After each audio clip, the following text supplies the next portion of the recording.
கரூரை சேர்ந்த அந்த மக்கள் அந்த உண்மையெல்லாம் வெளியில் சொல்லும்போது எனக்கு கடவுளே நேரில் வந்து இறங்கி அந்த உண்மைகள்லாம் சொல்கிற மாதிரி எனக்கு தோணுச்சு. சீக்கிரமே எல்லா உண்மைகளும் வெளியில் வரும்.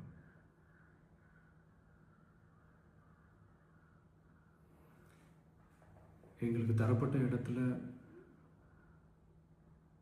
நாங்கள் போய் அந்த அந்த ஸ்பாட்டில் நின்று நாங்கள் பேசிட்டு வந்தோம். அதை தாண்டி எந்த தவறும் எங்கள் சைடில் நாங்கள் எதுவுமே செய்யலை. பட் இருந்தாலும் எங்கள் கட்சியை சேர்ந்த நிர்வாகிகள் தோழர்கள் மேலே எஃப்ஐஆர், அது மட்டும் இல்லை சோஷியல் மீடியாவை சேர்ந்த நண்பர்கள் தோழர்கள் அவங்க மேலே எஃப்ஐஆர்லாம் போட்டு இப்போ பிடிச்சிட்டு இருக்கிறாங்க.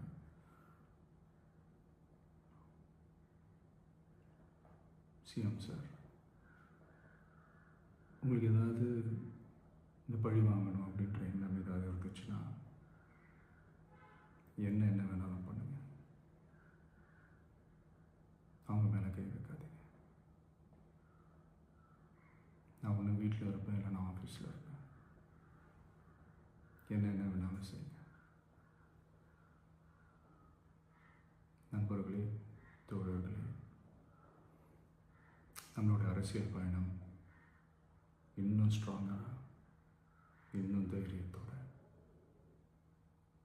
கண்டினியூ ஆகும்.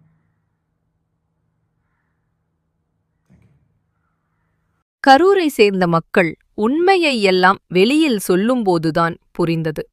ஸ்டாலின் சார் பழிவாங்கும் நோக்கம் இருந்தால் என்னிடம் காட்டுங்கள் என்றும், தனது கட்சி நிர்வாகிகள் மற்றும் சமூக ஊடகங்களில் ஆதரவாக பேசுபவர்களை கைது செய்ய வேண்டாம் என்றும் சர்க்கார் பட பாணியில் கேள்வி எழுப்பியுள்ளார் தாவேகா தலைவர் விஜய்.